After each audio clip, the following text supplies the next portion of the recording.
স্বাগত জানাচ্ছি বিরতিহীন রাত ৯টায় বাংলাদেশে। আপনাদের সাথে আছি আমি মাহমুদা মৌমিতা এবং আমি অনিমেষকর। শুরুতেই জানিয়ে দেব প্রধান খবরগুলো। অর্থনীতি পুনরুদ্ধারে ৬,০৩,৬৮১ কোটি টাকার বাজেট পেশ। কর্পোরেট কর কমানো সহ ব্যবসায়ীদের নানা সুবিধা।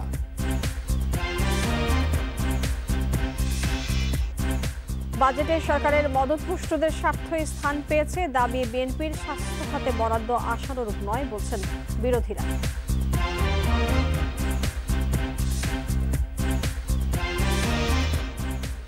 বাজেটে দেশি উৎপাদন বাড়ানোই গুরুত্ব। দাম বাড়ছে বেশিরভাগ আমদানি পণ্যের, কমবে দেশে উৎপাদিত পণ্য সামগ্রীর।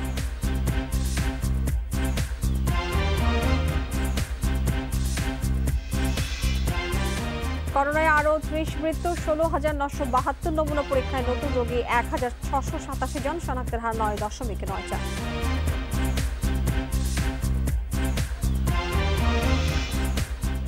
টিকটক হৃদয়কে ধরিয়ে দিতে তরুণী নির্যাতনের ভিডিও ভাইরাল করান কাজল। হ্যাংআউটের নামে পাচার হন ভারতে।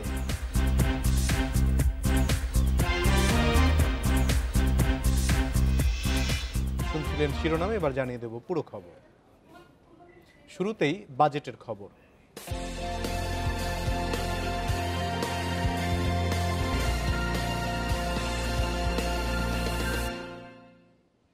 করোনা মহামারীর অনিশ্চয়তার মধ্যে আরও একটি বাজেট দিলেন অর্থমন্ত্রী আহম মুস্তফা কামাল। এবারের আকার ১২.৫% বাড়িয়ে ধরা হয়েছে ৬,০৩,৬৮১ কোটি। আর করোনা মোকাবিলায় বরাদ্দ ১০,০০০ কোটি টাকা। প্রস্তাবিত এই বাজেট পাশ হবে ৩০শে জুন। জাতীয় সংসদে বেলা ৩টায় ২০২১-২২ অর্থবছরের বাজেট উপস্থাপন করেন অর্থমন্ত্রী। দেশের ৫০তম বাজেটের আকার ছাড়িয়ে গেছে ৬,০৩,০০০ কোটি টাকা। এর আগে প্রধানমন্ত্রী শেখ হাসিনার সভাপতিত্বে বিশেষ বৈঠকে নতুন অর্থবছরের প্রস্তাবিত বাজেট অনুমোদন দেয় মন্ত্রিসভা। ২০২০-২০২১ অর্থবছরের সম্পূরক বাজেট এবং ২০২১-২০২২ অর্থবছরের বাজেট উপস্থাপন করবেন। আগামী অর্থবছরে জিডিপি প্রবৃদ্ধির লক্ষ্য ধরা হয়েছে ৭.২%, আর মূল্যস্ফীতি আটকে রাখা হবে ৫.৩%-এর মধ্যে। এবারে বাজেটেও দেশ ও জাতির উন্নয়নের পাশাপাশি প্রাধিকার পাচ্ছে দেশের পিছিয়ে পড়া মানুষ, প্রান্তিক জনগোষ্ঠী ও তাদের জীবন জীবিকা। বাজেটে আয়ের বড় অংশ এনবিআরের মাধ্যমে এলেও করোনাকালে লক্ষ্যমাত্রার কতটা পূরণ সম্ভব তা নিয়ে আছে অনিশ্চয়তা। সেই বাস্তবতা মেনে নিয়ে আগামী অর্থবছরের জন্য এনবিআরকে ৩,৩০,০০০ কোটি টাকার লক্ষ্য দেয়া হচ্ছে, যার বেশিরভাগই আসবে মূল্য সংযোজন কর থেকে, বাকিটা আয়কর, আমদানি শুল্ক ও অন্যান্য খাত থেকে। এবারও ব্যক্তির করমুক্ত আয়সীমা ৩ লাখই থাকছে। ইতিহাসের সবচেয়ে বড় এই ঘাটতি বাজেটে অনুদান বাদ দিলে ঘাটতির পরিমাণ ২,১৪,৬৮১ কোটি টাকা। ঘাটতি অর্থায়নে বৈদেশিক উৎস থেকে ১,০১,০০০ কোটি টাকা, আর বাকিটা আসবে ব্যাংক, সঞ্চয়পত্র ও অন্যান্য অভ্যন্তরীণ উৎস থেকে।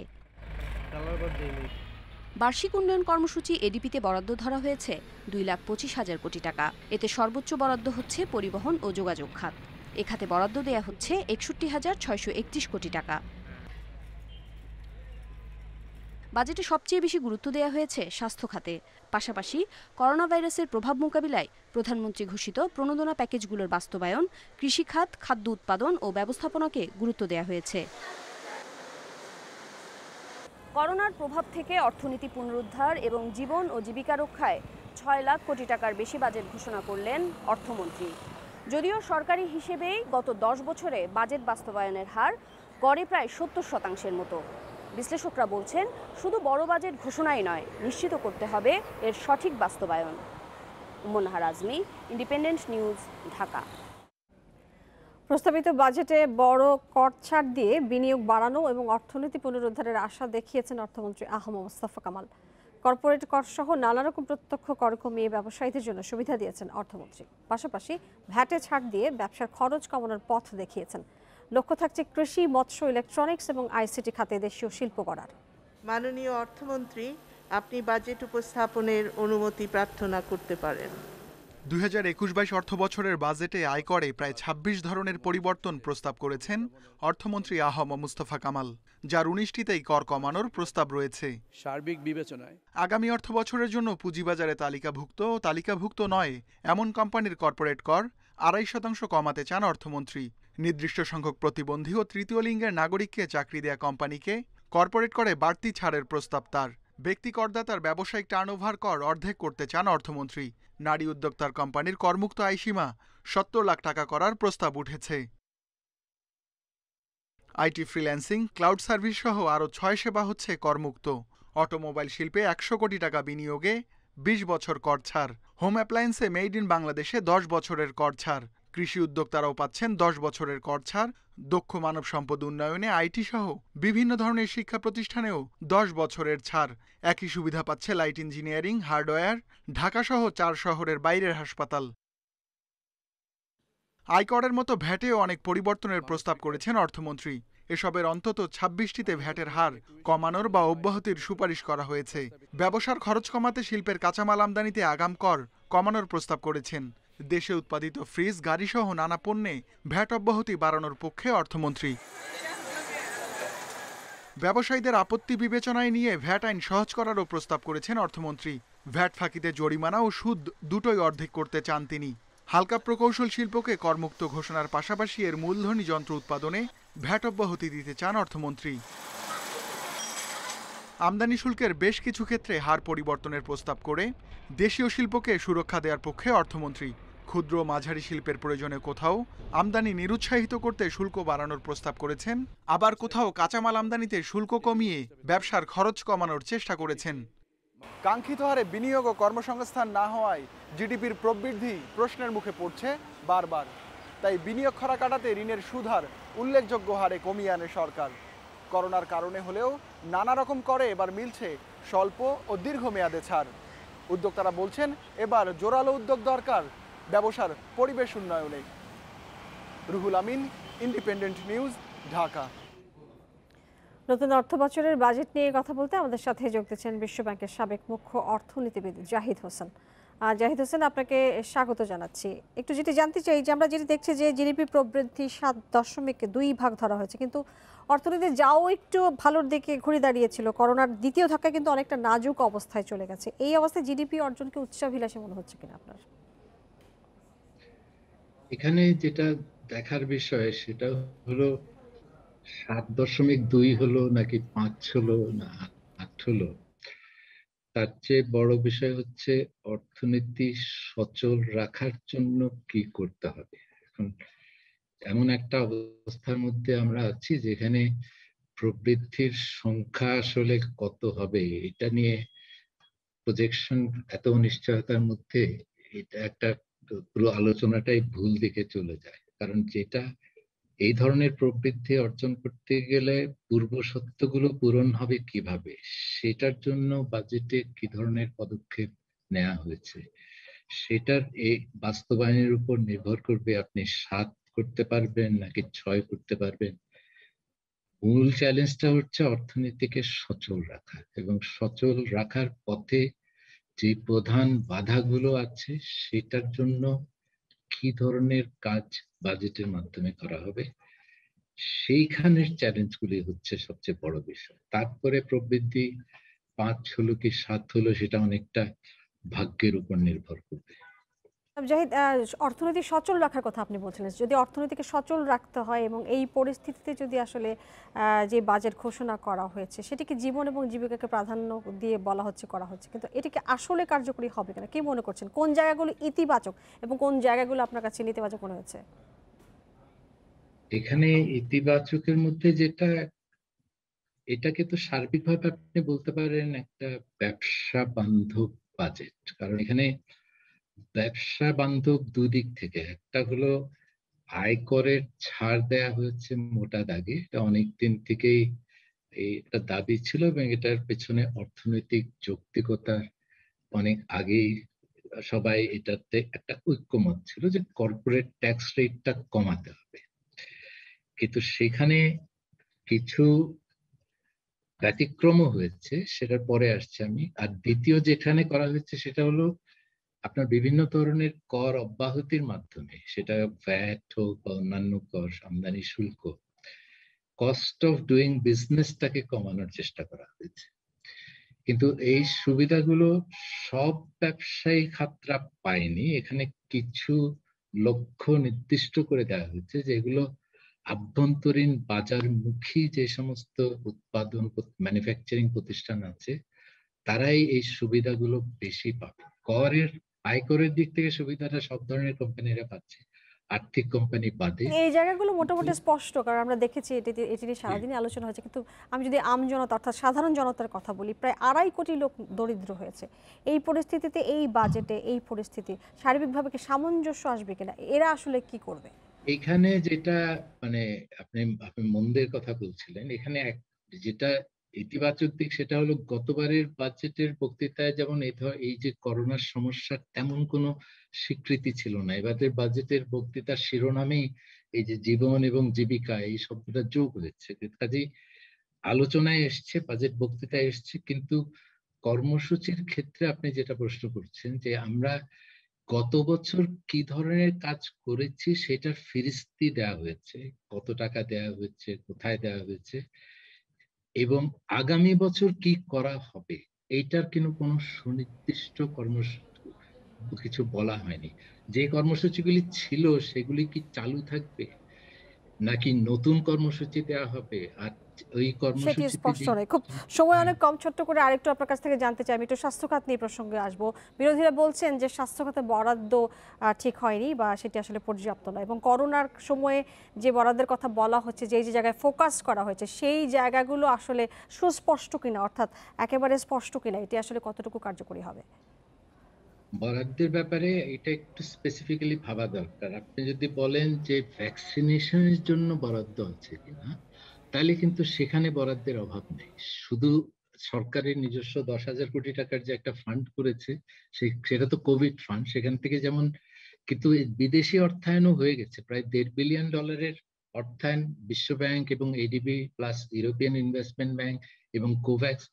ভ্যাকসিনেশনের ক্ষেত্রে অর্থায়ন ঠিক আছে, সেখানে বরাদ্দের ঘাটতি নাই। বরাদ্দের যেখানে ঘাটতি সেটা হলো স্বাস্থ্যের যে অবকাঠামো, স্বাস্থ্য সরঞ্জামের ঘাটতি এবং স্বাস্থ্য কর্মীর ঘাটতি, সেইখানে বরাদ্দের ঘাটতি আছে। এবং কিন্তু চ্যালেঞ্জ যেটা হবে যে যেই বরাদ্দগুলো আমরা দিয়েছি সেটা সঠিকভাবে ব্যবহার হচ্ছে কিনা, সেটি দেখবার বিষয়। জাহিদ হোসেন, আপনাকে অনেক ধন্যবাদ আমাদের সাথে যুক্ত হয়ে বেশি কথা বলবার জন্য। 2021-22 অর্থ বছরের বাজেটে সরকারের মদতপুষ্টদের স্বার্থই স্থান পেয়েছে বলে মন্তব্য করেছেন বিএনপির মহাসচিব মির্জা ফখরুল ইসলাম আলমগীর। দুপুরে এক ভার্চুয়াল আলোচনা সভায় তিনি এসব কথা বলেন। এদিকে বাজেটে নিম্ন আয়ের মানুষের জন্য জিডিপির 7 থেকে 8% বরাদ্দের দাবি জানিয়েছেন দলটির স্থায়ী কমিটির সদস্য আমির খসরু মাহমুদ চৌধুরী। সাধারণ মানুষের অর্থনৈতিক উন্নয়নের কোনো জায়গা নেই। এই উন্নয়ন কার? এই উন্নয়ন শুধু যারা এই সরকারের মদতপুষ্ট, যারা সরকারের প্রশ্রয় পেয়েছে, যারা সরকারের আশ্রয় রয়েছে, তাদের বিত্ত বৃদ্ধি হচ্ছে। সাধারণ মানুষের এখানে কোনো স্থান নেই। প্রথমে এই বাজেটে নিম্নবিত্তদের কথা চিন্তা করে জিডিপির কমপক্ষে হলো 7-8% টাকা বরাদ্দ করতে হবে প্রণোদনার জন্য। এই লোকগুলোর কাছে ক্যাশ ট্রান্সফার করতে হবে।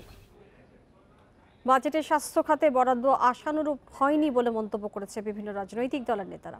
পাশাপাশি নেতারা বলছেন দুর্নীতি দমনে সুনির্দিষ্ট দিক নির্দেশনাও নেই। অবাস্তব বাজেট বলে মনে হয়েছে। বাস্তবতার সঙ্গে সম্পর্ক কম থাকবে এবং এটা সম্পূর্ণভাবে বাস্তবায়নযোগ্য হবে বলে আমাদের মনে হচ্ছে না। বাজেটে অর্থমন্ত্রী গতানুগতিকতার বাইরে আসার কথা বললেও স্বাস্থ্য, শিক্ষা, কৃষি, সামাজিক সুরক্ষা খাতে যে বরাদ্দ দিয়েছেন তা গতানুগতিক। অর্থনীতি সম্পূর্ণভাবে এখানে অতি ধনী এবং সামরিক বেসামরিক আমলাদের পরদলগত এবং তাদের লক্ষ্য উদ্দেশ্য পরিণত করতেই এই বাজেট হয়েছে।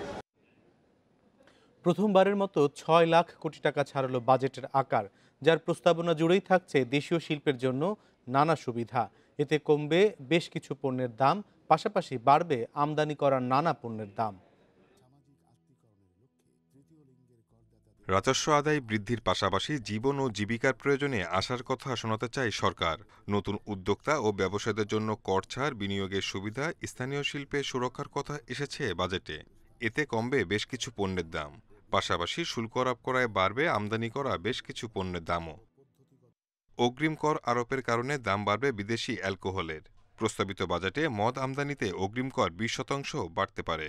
সিগারেটের দাম বৃদ্ধির প্রস্তাব করায় ধূমপায়ীদের এখন থেকে সিগারেট কিনতে বেশি খরচ করতে হবে।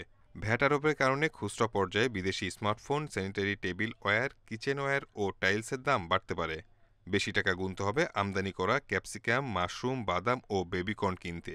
এছাড়া দাম বাড়বে আমদানি করা বডি স্প্রে, প্রসাধনী পণ্য, জুস ও প্যাকেটজাত খাদ্যপণ্যের দাম। কর ছাড়ের সুবিধা পাচ্ছে দেশীয় স্মার্টফোন নির্মাতা কোম্পানিগুলো। দাম কমার তালিকায় আছে দেশি কম্পিউটার, মোবাইল, সিমেন্ট ও স্টিল শিল্পে। প্রস্তাবিত বাজেটে এসব খাতে প্রত্যাহার করা হচ্ছে আগাম কর। কম্পিউটার যন্ত্রাংশ, সিমেন্ট ও রডের দামও কমবে। নতুন করে কর আরোপ না করায় দাম কমবে চাল, ডাল, চিনি, লবণ, দেশে তৈরি পেস্ট্রি, পাউরুটি, সাবান, বোতলজাত পানি, ফলের জুস, মশলা ও প্রক্রিয়াজাত খাদ্যদ্রব্যের দাম। এছাড়া কমবে দেশে তৈরি ফ্রিজ, গাড়ি, এসি ও পোল্ট্রি ফিডের দাম। সুবিধা থাকছে তথ্য প্রযুক্তি খাতে। হালকা প্রকৌশল খাতে আমদানির নির্ভরতা কাটিয়ে স্বয়ংসম্পূর্ণ হওয়ার জন্য সুবিধা দেওয়া হচ্ছে বাজেটে। ফলে এসব সেক্টরে যন্ত্রপাতির দাম কমবে। এছাড়া আমদানি করা পূর্ণাঙ্গ মোটরসাইকেলের চেয়ে দেশে সংযোজিত মোটরসাইকেল পাওয়া যাবে কম দামে। Shahid Ahmed, independent news, Dhaka. বাজেটের বিভিন্ন দিক নিয়ে কথা বলতে রাজধানীর শাহবাগ থেকে আমাদের সঙ্গে যোগ দিচ্ছেন এফবিসিসির সাবেক পরিচালক খন্দকার মুর্শিদুজ্জামান রুমেল। খন্দকার মুর্শিদুজ্জামান রুমেল, আপনাকে স্বাগত জানাচ্ছি। এবারের বাজেটকে সরকার বলছে যে এটি ব্যবসা বান্ধব বাজেট এবং ব্যবসায়ীদের নানা দিকে দেখেছি আমরা যে অনেক ধরনের ছাড় দেওয়া হয়েছে, কর্পোরেট কর কমানো হয়েছে। আপনি এই বাজেটকে কিভাবে দেখছেন? এটি কি ব্যবসা বান্ধব বাজেট হয়েছে কিনা? ধন্যবাদ আপনাকে। আমরা আপাত দৃষ্টিতে আমরা অবশ্যই মনে করি এই বাজেটটি ব্যবসা বান্ধব। তবে আমাদের সমস্যা হচ্ছে যে এই বাজেটের বাস্তবায়ন লক্ষ্যে যে ধরনের কাজগুলো করতে হয় সেগুলোর যেই মানে ইম্পেডিমেন্ট যেগুলো থাকে সেগুলো যদি সঠিকভাবে আমরা প্রতিফলন ঘটাতে পারি আমাদের বাজেট বাস্তবায়নে, তাহলে হয়তোবা আমরা এই ব্যবসা বান্ধব বাজেটের প্রকৃত বাস্তবায়ন দেখতে পারবো। তবে একটি কথা মনে রাখতে হবে যে আমাদের যে বাজেটের বাস্তবায়ন করবার জন্য যে ধরনের পৃষ্ঠপোষকতার প্রয়োজন সেগুলো করবার জন্য আমাদের অন্যান্য সাপোর্ট অর্গানাইজেশনগুলো কতখানি প্রস্তুত সেই দিকটা আমাদের নজর রাখতে হবে। আমরা একটা কথা বারবার আমরা বলি যে আমাদের এই বর্তমান প্রেক্ষাপটে আমাদেরকে ব্যবসাতে বিনিয়োগের পরিবেশ উন্নত করতে হবে, কর্মসংস্থানের সুযোগ করে দিতে হবে এবং এই যে আজকে মহামারীর যে যুগটা চলছে এই মহামারীতে কাটাতে হলে আমাদেরকে একটি রিল্যাক্স এবং ফ্লেক্সিবল ওয়ার্কিং পলিসি আমাদের করতে হবে, যেটা আমরা বারবার করে বলেছি যে ইজ অফ বিজনেস। একটা ব্যবসা বাণিজ্য করতে গেলে তাদের সামগ্রিক সাপোর্ট যেটা দরকার, সেখানে আমরা সরকারি সদস্য থাকা সত্ত্বেও আমরা গ্রাউন্ড লেভেলে কিন্তু সেই ধরনের প্রতিফলনটা আমরা খুব কম দেখি। যার কারণে এই বাজেটগুলো বিভিন্ন সময় আমরা দেখেছি ভালো বাজেটও অনেক সময় আমাদেরকে খুব একটা কার্যকর ফলাফল দিতে পারে না। তবে আমরা আশা করবো যে এই বর্তমান প্রেক্ষাপটে মানুষের শুভবুদ্ধি উদয় হবে এবং যারা এই ধরনের নিয়ন্ত্রণ সংস্থার সাথে জড়িত ওনার জন্য সরকারের এই চিন্তাধারাকে বাস্তবায়নের জন্য এই অর্থনীতি ঘুরে দাঁড়ানোর ক্ষেত্রে কোনো ধরনের প্রতিবন্ধকতা দেখছেন কিনা এই বাজেট বাস্তবায়নে? না, আমরা তো প্রতিবন্ধকতা সবসময় বলেছি যে আমাদের বিসিসিআই থেকে শুরু করে ব্যবসায়ী সংগঠনগুলো আমরা স্পষ্টভাবে বলেছি যে আমাদের ইজ অফ বিজনেস অর্থাৎ ব্যবসা করবার যেই ধরনের যে সামগ্রিক যেই পরিবেশটা প্রয়োজন সেগুলোকে সহজলভ্য করবার উদ্যোগ নিতে হবে। বিনিয়োগ বাড়াতে গেলে আমাদের মূলধনের চাহিদাটাকে পূরণ করতে হবে। মূলধনের চাহিদা পূরণ করতে হলে যে ধরনের পরিবেশ প্রয়োজন সেটাকে উন্নত করতে হবে। সুতরাং সবকিছু মিলেই আমরা বলবো না যে অনেক প্রতিবন্ধকতা আছে, কিন্তু প্রতিবন্ধকতা আছে, সেগুলো বাজেটকে বাস্তবায়নে সহযোগী করবার জন্য আরো কিছু স্বচ্ছতা এবং আরো কিছু ফ্লেক্সিবিলিটি আনার প্রয়োজন বলে আমি মনে করি। আপনাকে অনেক ধন্যবাদ আমাদের সঙ্গে যুক্ত হবার জন্য। করোনা নিয়ন্ত্রণে টিকাদানে অধিক গুরুত্ব দিয়ে মহামারীকালে জরুরি প্রয়োজন মেটাতে বাজেটে এবারও 10,000 কোটি টাকা বরাদ্দের প্রস্তাব করেছেন অর্থমন্ত্রী আহম মোস্তফা কামাল। অর্থমন্ত্রী দেশের 80% মানুষকে টিকার আওতায় আনার সরকারের লক্ষ্যের কথাও বাজেট বক্তৃতায় তুলে ধরেছেন। মন্ত্রী বলেছেন সরকার দেশের সব নাগরিককে বিনামূল্যে টিকা প্রদান করবে, যত টাকাই লাগুক না কেন সরকার তা প্রদান করবে। সেই লক্ষ্যে বাজেটে পর্যাপ্ত বরাদ্দ রাখা হয়েছে। এছাড়া বরাদ্দের বাইরে টিকা কিনতে বিভিন্ন উন্নয়ন সহযোগী সংস্থা থেকে $1.5 বিলিয়ন ভ্যাকসিন সাপোর্ট পাওয়ার আশার কথাও জানিয়েছেন অর্থমন্ত্রী।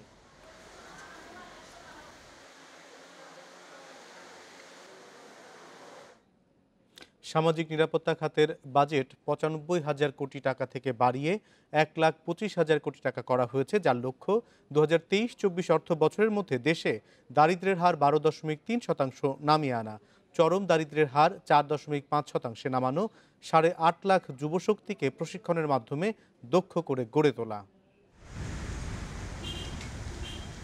২০১৮-১৯ অর্থ বছরে দেশে দারিদ্র্যের হার ছিল ২০.৫%, আর চরম দারিদ্র্যের হার ছিল ১০.৫%।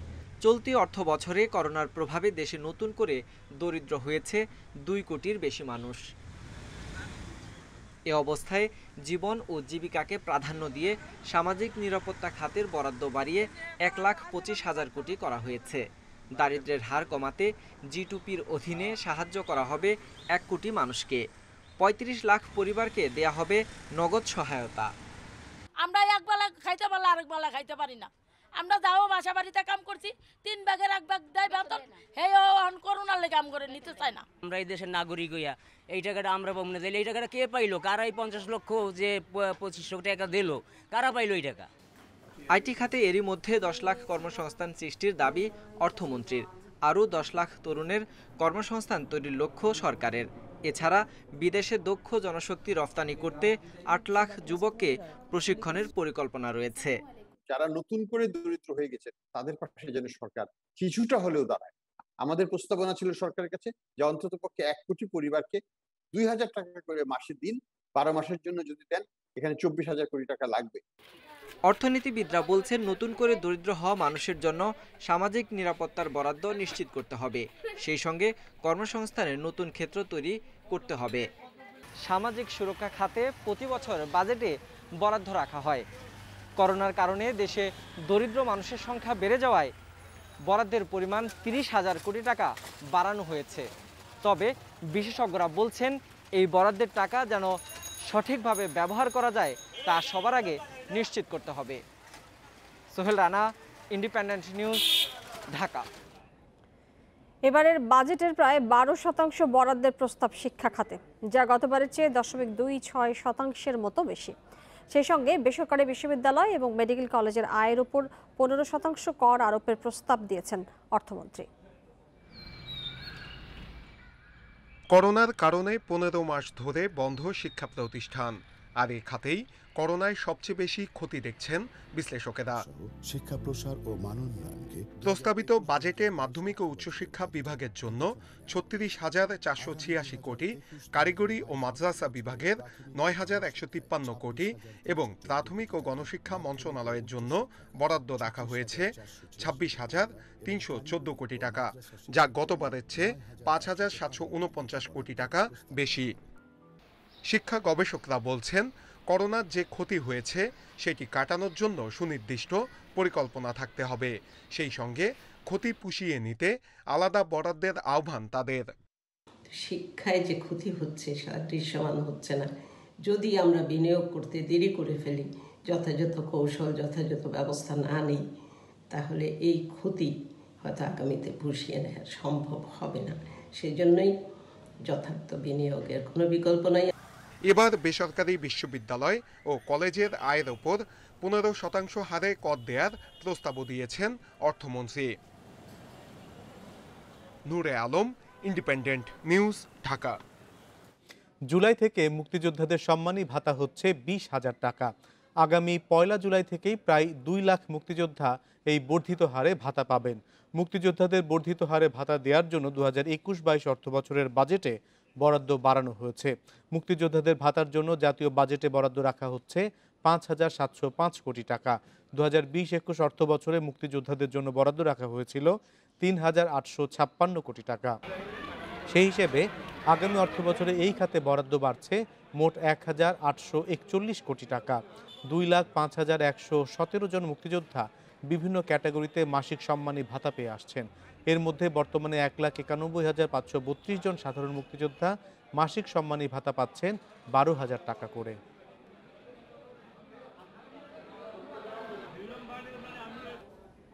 দেশে করোনায় আরও 30 জনের মৃত্যু হয়েছে, এর মধ্যে পুরুষ 21 এবং নারী 9 জন। এ নিয়ে মোট প্রাণহানি হয়েছে 12,724 জনের। 509টি ল্যাবে 24 ঘন্টায় 972 নমুনা পরীক্ষায় করোনা শনাক্ত হয়েছে 1687 জনের। পরীক্ষা বিবেচনায় শনাক্তের হার 9.94%। বৃহস্পতিবার স্বাস্থ্য অধিদপ্তরের বিজ্ঞপ্তিতে জানানো হয়েছে, দেশে মোট করোনা আক্রান্তের সংখ্যা দাঁড়িয়েছে 8,05,980 জনে। সুস্থ হয়েছেন আরও 1,970 জন।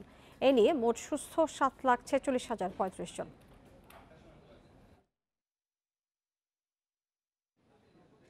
শারীরিক অবস্থার উন্নতি হওয়ায় 1 মাস পর হাসপাতালের সিসিইউ থেকে কেবিনে নেওয়া হয়েছে বিএনপি চেয়ারপারসন বেগম খালেদা জিয়াকে।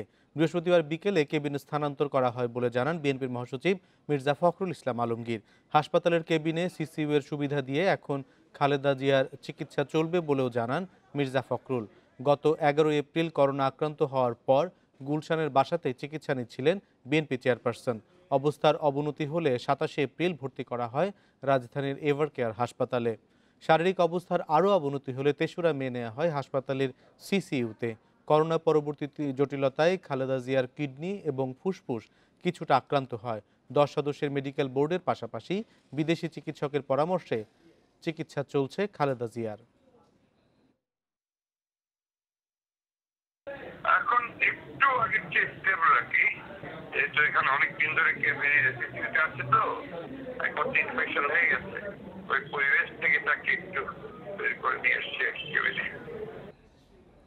প্রতিশোধ নিতে ভারত থেকে ফিরে মামলা করা তরুণী কাজলই ভাইরাল করিয়েছিলেন যৌন নির্যাতনের শিকার ওই ভিডিও। টিকটক হৃদয়ের সঙ্গে তার পরিচয় হাতির ছেলে। পরের হ্যাং আউটের কথা বলে পাচার করা হয় ভারতে। চালানো হয় নির্যাতন, বাধ্য করা হয় পতিতাবৃত্তিতে। রাজধানীর শাহজাহানপুরের 10ম শ্রেণীর শিক্ষার্থী। পড়াশোনায় মন না বসায় খুঁজছিলেন চাকরি। এরই মধ্যে 2019 সালের মার্চে হাতির ঝিলে পরিচয় টিকটক হৃদয়ের সঙ্গে। সেদিন না দিলেও বসুন্ধরা সিটির সাক্ষাতে হয় ফোন নম্বর আদান প্রদান। আরেকদিন বসুন্ধরা যখন যাই তখন আমার ফোন নাম্বার আর আমার ফেসবুক আইডি নেওয়ার পর তখন থেকে আবার টুকিটাকি কথাবার্তা। বসুন্ধরা থেকে চাকরি বদলে মৌচাকের সেন্টার পয়েন্ট শপিং মলে গেলে 2020 সালের শুরুতে আবার যোগাযোগ হয় হৃদয়ের সঙ্গে। কিছুদিন টিকটক ভিডিওতেও যুক্ত হন তার সঙ্গে।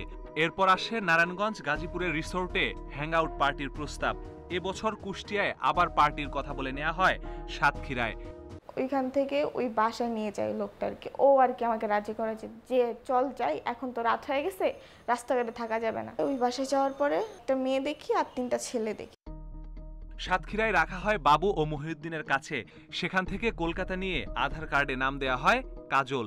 সেখানেই হৃদয়ের নেতৃত্বে গণধর্ষণের শিকার হন তিনি। সেখানেই পরিচয় সম্প্রতি ভাইরাল হওয়া ভিডিওর সেই তরুণীর সঙ্গে। আটকে রেখে ধর্ষণের ভিডিও ছড়িয়ে দেওয়ার ভয় দেখিয়ে করানো হয় পতিতাবৃত্তি। ওইখানে কাজে না গেলে মানে ওরা অনেক টর্চার করে। পরে ওইখান থেকে আমি রাজি হলাম যে ঠিক আছে যে যাব। 6 দিন আমি অসুস্থ হয়ে যাই। অসুস্থ হয়ে যাওয়ার পরে বাসায় চলে এসেছি। পরে সেখান থেকে তাদের পালানোর পরিকল্পনা করে ভিডিও ভাইরাল হওয়া সেই তরুণী। 3 তরুণী 2 জন পালালেও ব্যর্থ হন কাজল। পরে মোবাইল ব্যাংকিংয়ে টাকা নিয়ে দালালদের মাধ্যমে দেশে ফেরেন তিনি। ওরা ড্রিঙ্কস করার পর সবাইকে খাওয়ায় ড্রিঙ্কস। সবাই সেন্সলেস হয়ে যায়, অন্য একটা জায়গায় নিয়ে যায়। একটা ভিডিও করে রাখে যেন পরে ব্ল্যাকমেল করতে পারে। ঢাকায় ফিরে ভাইরাল হওয়া সেই তরুণীর ফোন এলেও কথা বলতে পারেননি কাজল।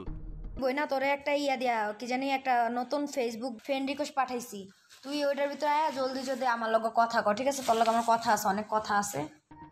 পরে বেঙ্গালুরুতে যোগাযোগ করে জানতে পারেন তাকে ফেরাতে সহায়তা করাতেই সেই তরুণীকে যৌন নির্যাতনের ভিডিও ধারণ করা হয়েছে। সেই ভিডিওই সংগ্রহ করে ভারতের কিছু পেজে আপলোড করান তিনি। আমি চেয়েছিলাম যে ভিডিওটা যেন ভাইরাল হলে যে ওদেরকে সবাইকে ধরতে পারবে।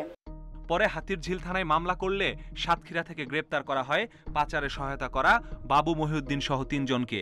তাদের সবাই আছে রিমান্ডে। আমরা কাজ করতেছি, আমরা তাদেরকে সবাইকে আইনের আওতায় নিয়ে আসবো বলে আমরা আশাবাদী। পলিটিক্যাল কোনো সংশ্লিষ্টতা এর মধ্যে খুঁজে পাইনি আমরা। কাজল ছাড়াও বেঙ্গালুরু থেকে ফেরা আরও কয়েকজনকে কাউন্সিলিং করে স্বাভাবিক জীবনে ফিরিয়ে আইনি সহায়তা দেওয়ার চেষ্টা করছে police. Masudur Rahman, independent news, Dhaka. ভারতের বেঙ্গালুরুতে বাংলাদেশি নারীকে বিবস্ত্র করে নির্যাতন ও ধর্ষণের ঘটনায় অন্যতম অভিযুক্তকে গ্রেপ্তার করেছে পুলিশ। আটক সবুজ শেখ বাংলাদেশের নাগরিক বলে জানিয়েছে ভারতীয় পুলিশ। বেঙ্গালুরু পুলিশ জানায়, সকালে বেঙ্গালুরুর রামপুরা এলাকায় অভিযান চালালে পুলিশের ওপর ছুরি নিয়ে হামলা করে পালানোর চেষ্টা করে সবুজ। পরে পুলিশ গুলি ছুড়লে পায়ে গুলিবিদ্ধ হয় সে। আহত অবস্থাতেই তাকে পুলিশ হেফাজতে নেওয়া হয়। এর আগে মঙ্গলবার চেন্নাই থেকে সবুজের 3 সহযোগীকে গ্রেপ্তার করা হয়। সম্প্রতি বেঙ্গালুরুতে বাংলাদেশি এক তরুণীকে বিবস্ত্র করে নির্যাতনের ভিডিও ভাইরাল হয়। এরপর প্রথমে বেঙ্গালুরু পুলিশ টিকটক হৃদয় সহ 6 জনকে গ্রেপ্তার করে। এ মামলায় এখন পর্যন্ত 10 জনকে গ্রেপ্তার করেছে পুলিশ।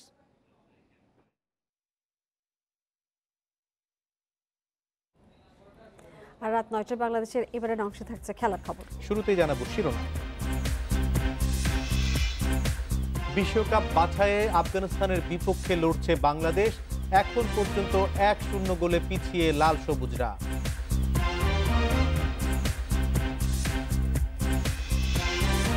এবং জিম্বাবুয়ে সফরেও টি-20তে থাকবেন না তামিম। করোনাকালে ব্যস্ত সূচিতে সিনিয়রদের ঘুরিয়ে ফিরিয়ে খেলাতে চায় বিসিবি।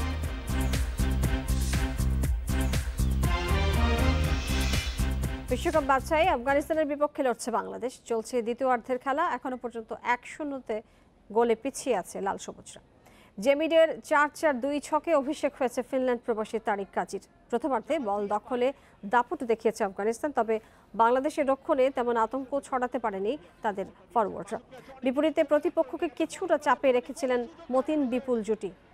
প্রথমার্ধ শেষ হয় গোলশূন্য সমতায়। বিরতি থেকে ফিরেই কাঙ্ক্ষিত গোল পেয়ে যায় আফগানরা। স্কোর করেন আমির উদ্দিন শরীফি। এর আগে দুশানবেতে দু দলের প্রথম লেগ 1-0 গোলে জিতেছিল আফগানিস্তান। চমৎকারভাবে কিন্তু প্লেস করেছেন শরীফি, তার পুরস্কার কিন্তু আফগানিস্তান পেয়ে গেল। সেই জায়গায় বিপ্লব। এবার জিম্বাবুয়ে সফরেও টি-20 সিরিজে খেলবেন না তামিম ইকবাল। বিসিবিকে নিজের সিদ্ধান্ত জানিয়েছেন ওয়ানডে অধিনায়ক। নিশ্চিত করেছেন cricket operations chairman Akram Khan. গুঞ্জন আছে জিম্বাবুয়ের বিপক্ষে টেস্ট খেলবেন না সাকিব। এদিকে ব্যস্ত সূচি আর সুরক্ষা বলয়ে থাকার ঝক্কি কমাতে আসন্ন সিরিজ থেকে ক্রিকেটারদের ঘুরিয়ে ফিরিয়ে খেলানোর পরিকল্পনা বিসিবির।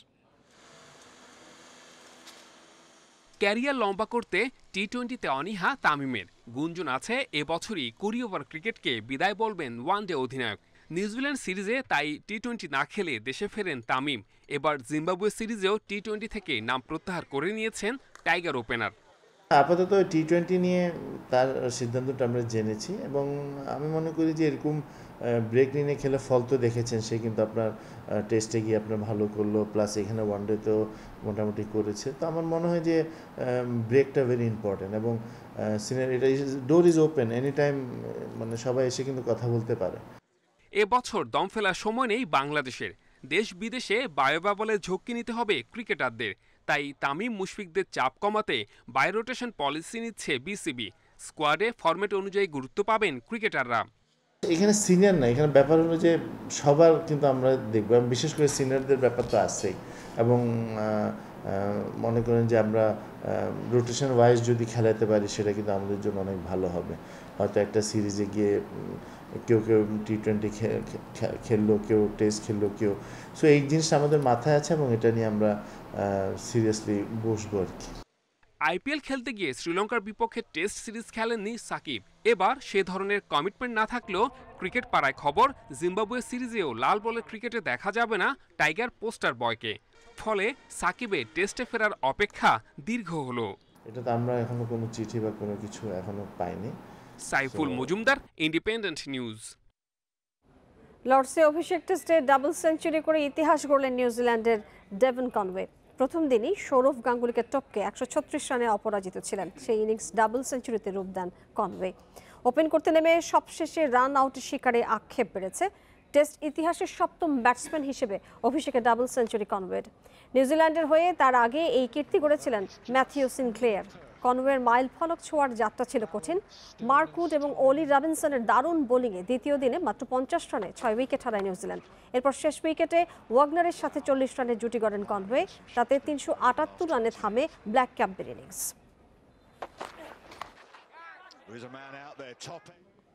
বঙ্গবন্ধু ঢাকা প্রিমিয়ার লিগে হ্যাট্রিক করেছেন আলাউদ্দিন বাবু। রূপগঞ্জের বিপক্ষে ব্রাদার্স পেসারের এই কীর্তি।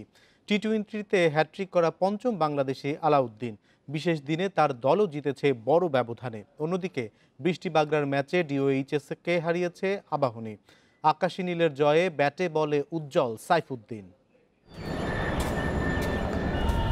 টি-20 ম্যাচ রান আসুক আর নাই আসুক, অ্যাপ্রোচ হতে চাই তেমনই।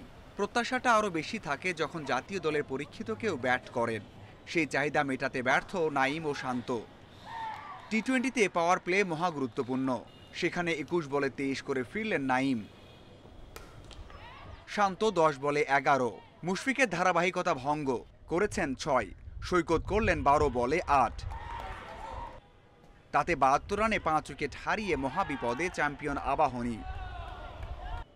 জাতীয় দলে উপরের দিকে ব্যাট করার দাবি জানানো সাইফুদ্দিন জ্বলে উঠলেন, বুঝিয়েছেন লিমিটেড ওভার ক্রিকেটে কেন একটু উপরে ব্যাট করতে চান। তার 19 বলে 40 আর আফিফের 29 বলে 27 রানের ইনিংসে 135 রানের পুঁজি পায় আবাহনী। টার্গেটে ব্যাট করতে নেমে চ্যাম্পিয়নদের বুকে কাঁপন ধরান দুই ওপেনার। 53 রানের পার্টনারশিপ ভাঙে আনিসুল ফিরলে। এরপর আবাহনীর টাইট বোলিংয়ে আস্কিং রান রেটের সাথে তাল মেলাতে পারেনি ওল্ড ডিওএইচএস। দ্বিতীয় জয় আসে আবাহনীর। দিনের আরেক ম্যাচে আলাউদ্দিন বাবুর হ্যাট্রিকে জয় পেয়েছে ব্রাদার্স। লেজেন্ডস অব রূপগঞ্জের করা 111 রান 2 উইকেট হারিয়ে তাড়া করেছে ব্রাদার্স ইউনিয়ন। 74 রান করেন মিজানুর রহমান। মাঝহারুল ইসলাম, ইন্ডিপেন্ডেন্ট নিউজ। বিশ্বকাপ বাছাই পর্বে আর্জেন্টিনার চ্যালেঞ্জ চিলি। মেসি আগুয়েরো জুটিতে জয়ের প্রত্যয় আলবিসেলেস্তের। বিপরীতে ছন্দে ফিরতে চায় চিলি।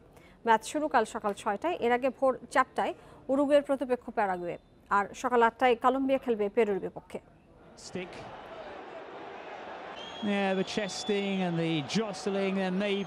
ক্যারিয়ারে লাল কার্ড দেখেছেন 4টি, এর মধ্যে চিলি ম্যাচেরটি ছিল সবচাইতে দৃষ্টিকটু। মেজাজ হারিয়েছেন মেসি, স্বভাব বিরুদ্ধ আচরণে জন্ম দিয়েছেন সমালোচনার।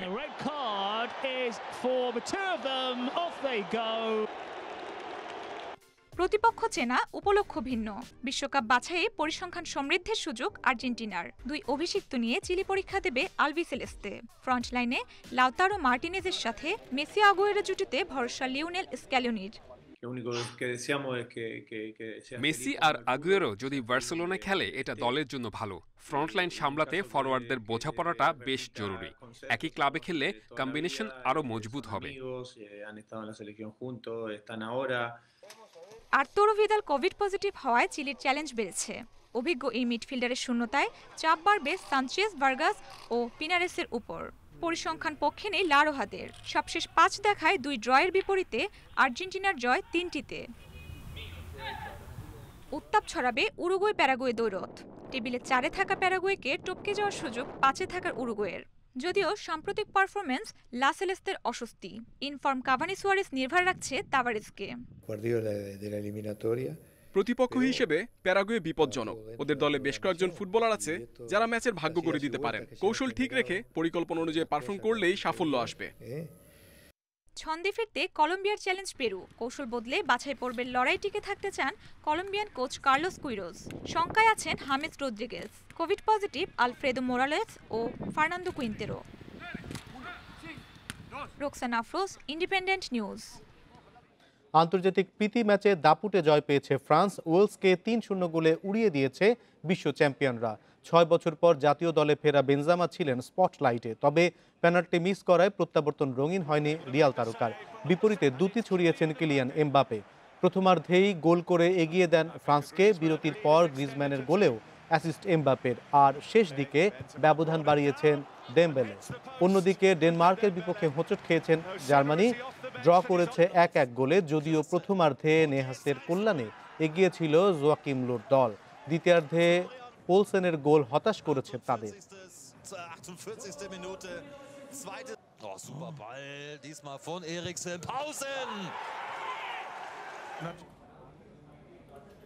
এই ছিল খেলার খবরে। এবারে ভিন্ন প্রসঙ্গ।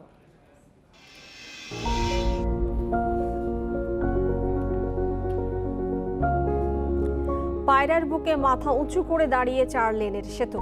দক্ষিণবঙ্গের স্বপ্ন পূরণের দীর্ঘ অপেক্ষার অবসান হচ্ছে অক্টোবরে। 1400 কোটি টাকা ব্যয়ে দেশের 4র্থ বৃহত্তম পায়রা সেতুর 95% নির্মাণ শেষ। সেতুটি চালু হলে বরিশাল বিভাগে যোগাযোগ, পণ্য পরিবহন এবং পর্যটনে নতুন দ্বার উন্মোচিত হবে। গতি আসবে দক্ষিণের অর্থনীতিতে।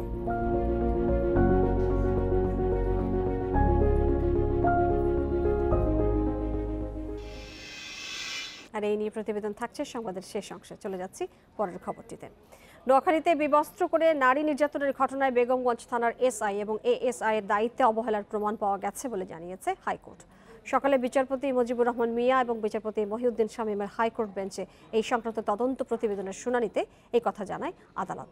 এই মামলায় পরবর্তী শুনানি হবে 10 জুন। আজকের শুনানিতে হাইকোর্ট বলেছেন, নোয়াখালীর মতো এই ধরনের ঘটনায় দৃষ্টান্তমূলক সাজা না হয় নারী নির্যাতন, ধর্ষণ করে ভিডিও ধারণ এবং তা ছড়িয়ে দেওয়ার প্রবণতা উদ্বেগজনকভাবে বেড়েছে। একটি ঘটনায় বিচার শেষ করে দৃষ্টান্তমূলক সাজা নিশ্চিত হলে অপরাধের পুনরাবৃত্তি কমে আসবে বলেও আশা প্রকাশ করে আদালত। গেল বছরের 2 সেপ্টেম্বর নোয়াখালীর বেগমগঞ্জে স্বামীর সামনেই এক নারীকে স্থানীয় মাদক ব্যবসায়ী এবং দেলোয়ার বাহিনীর অনৈতিক কাজ করার অভিযোগ এনে মারধর করে। পরে ওই নারীকে বিবস্ত্র করে ভিডিও ধারণ করা হয়।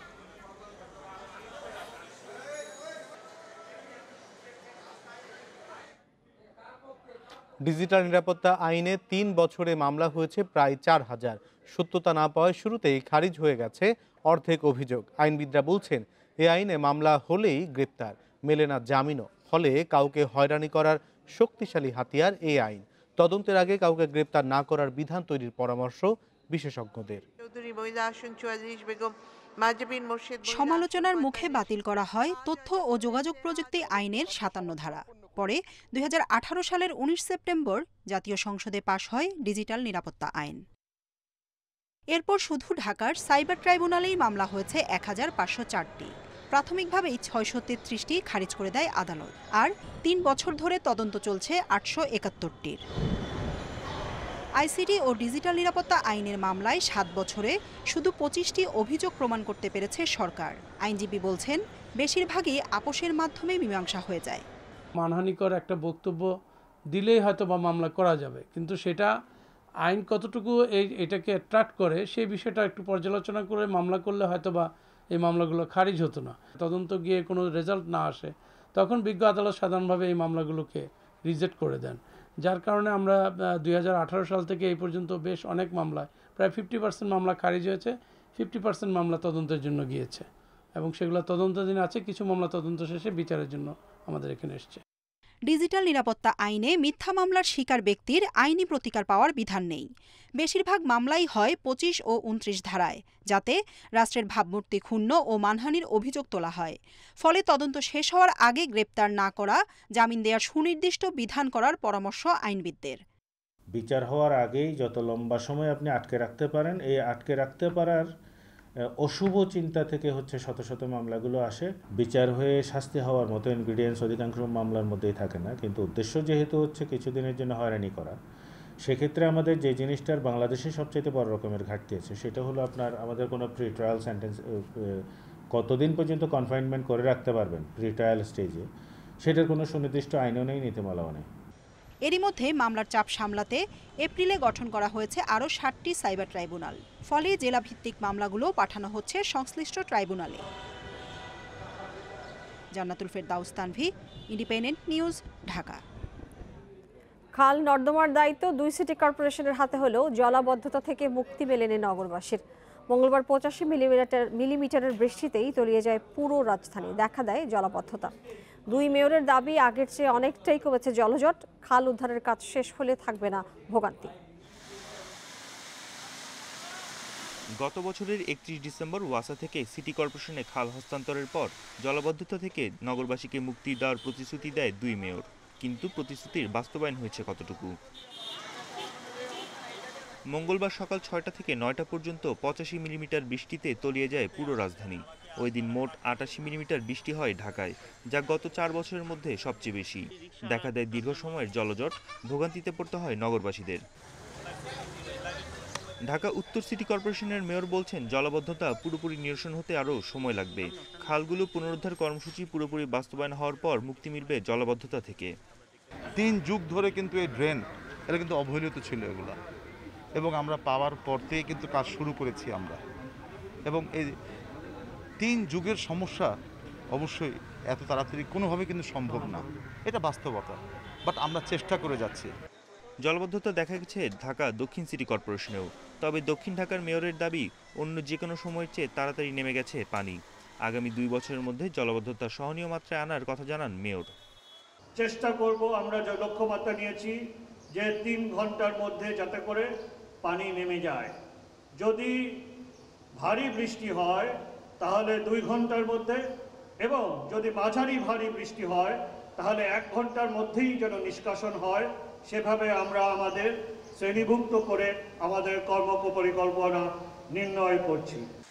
গত বছর খালগুলোর দায়িত্ব পাওয়ার পর তা পরিষ্কার করে পানির প্রবাহ অনেকটাই সচল করে 2 সিটি কর্পোরেশন। তবে সিএস খতিয়ান অনুযায়ী খালগুলো পুনরুদ্ধার না করা হলে জলাবদ্ধতা নিয়ন্ত্রণ করা যাবে না বলে মনে করছেন ঢাকার 2 মেয়র। বনি ইবনে কামাল, ইন্ডিপেন্ডেন্ট নিউজ, ঢাকা। উন্নয়নের মহাসড়কে দেশের দক্ষিণাঞ্চলের মানুষের আরও একটি স্বপ্ন পূরণ হবার পথে। পটুয়াখালীতে দেশের 4র্থ বৃহত্তম পায়রা সেতুর নির্মাণ শেষ হয়েছে প্রায় 95%। সেতুটি চালু হলে বরিশাল বিভাগের যোগাযোগ, পণ্য পরিবহন ও পর্যটনে নতুন দ্বার উন্মোচন হবে, গতি আসবে দক্ষিণের অর্থনীতিতে। পায়রা নদীর বুকে মাথা উঁচু করে দাঁড়িয়েছে 4 লেনের সেতু। লেবুখালীতে নদীর দুপারে চলছে হাজারো শ্রমিকের কর্মযজ্ঞ। বরিশাল পটুয়াখালী মহাসড়কের লেবুখালীতে নদীর ওপর পায়রা সেতু নির্মাণের কাজ একনেকের অনুমোদন পায় 2012 সালে। নকশা জটিলতায় কাজ পিছিয়ে পড়লেও এখন সেতুর নির্মাণ প্রায় শেষ। সেতুর 2 পারে প্রায় 7 কিলোমিটার সংযোগ সড়কের কাজও চলছে দ্রুত গতিতে। শ্রমিকরা নিত্য নতুন জিনিস পাইছে, যেটা আমাদের বাংলাদেশের শ্রমিকের জন্য এটা আসলে একটা মাইল ফলে কি বলা যায় আর কি। এই ব্রিজে একটা ইউনিক বৈশিষ্ট্য, সেটা হচ্ছে ব্রিজ আমাদের যখন চালু হয়ে যাবে তখন ব্রিজে কোনো সমস্যা হচ্ছে কি না সেটা নির্ণয় করার জন্য আমরা ব্রিজ হেলথ মনিটরিং সিস্টেম, যেটা বাংলাদেশে প্রথমবারের মতো রোডস অ্যান্ড হাইওয়ে ডিপার্টমেন্ট আমরা ইনস্টল করতে যাচ্ছি। প্রায় 1.5 কিলোমিটার দৈর্ঘ্যের এই সেতুতে নদীর মাঝ বরাবর আছে একটি মাত্র পিলার। এতে করে স্বাভাবিক থাকবে নদীর প্রবাহ। ব্রিজটি চালু হলে বরিশালের সাথে কুয়াকাটা ও পায়রা বন্দরে সরাসরি সড়ক যোগাযোগ স্থাপন হবে। আগামী কয়েক বছরের মধ্যে আমাদের পায়রা যে বন্দর আছে সেই বন্দরও চালু হবে। সেই ক্ষেত্রে আমরা আশা করছি যে নর্মালি যে 10% গ্রোথ হয় প্রতি বছর, এখানে প্রায় 25 থেকে 30% ট্রাফিক বেড়ে যাবে বৃষ্টি চালু হলে। সেতু চালু হলে দক্ষিণাঞ্চলের অর্থনীতিতে আরও গতি আসবে বলছেন ব্যবসায়ীরা। সেতুর পাশাপাশি একটি বাইপাস সড়ক নির্মাণের দাবি তাদের।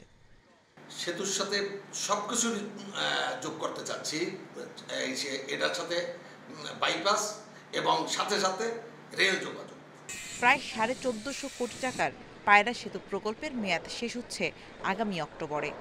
তবে তার 1 মাস আগেই সেতুটি চলাচলের জন্য উন্মুক্ত করা হতে পারে বলে জানিয়েছেন কর্তৃপক্ষ। Independent news desk. এই ছিল রাত 9টায় বাংলাদেশে। সাথে থাকার জন্য ধন্যবাদ সবাইকে।